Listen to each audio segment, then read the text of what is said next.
अस्सलामुअलैकुम नई वीडियो سره تاسو ورکړې وي امید لرم چې تاسو ټول به روزه خوشاله وئ ژوند په مزو کې به وئ دوستانو ډیره زیاته افسوسناکه دردناکه واقعه رامخې ته شوه د ظلم انتها وشوه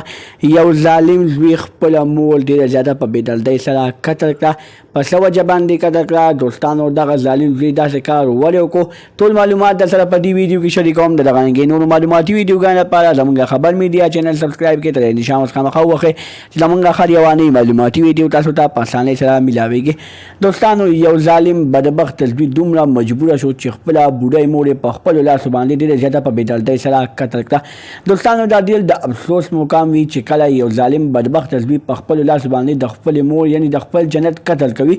هغه مور چې د هغې د خپو لاندې جنت وي د هغې تلي وایي چې د هغې تلي ښکلوئ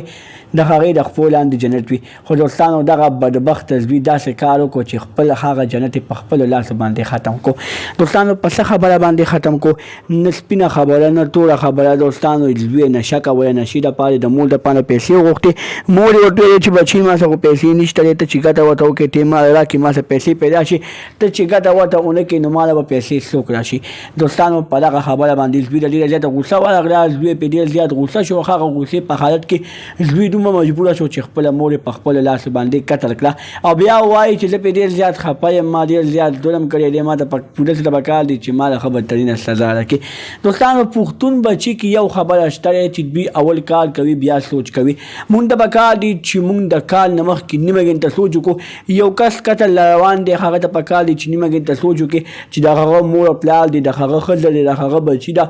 د هغه هلته پوره خاندان دی د هغه یو ډز سره به د هغه پوره خاندان ختم کړی شي د هغه پوره خاندان به رد بدل شي سل په سل شي کله به په یو ځای کې دغړې خوري کله به په بل ځای کې دغړې خوري پښتون بچیا مونږ تاسو ته یو درخواست کوو چې اول سوچ کوه بیا کار کوه د دغه رنګې نورو معلوماتي ویډیوګانو لپاره زموږ خبر میډیا چینل سبسکرایب کړئ تر انشاءالله خامخا ووهئ چې زموږ هر یوه معلوماتي ویډیو تاسو ته په اسانۍ سره ملاویږي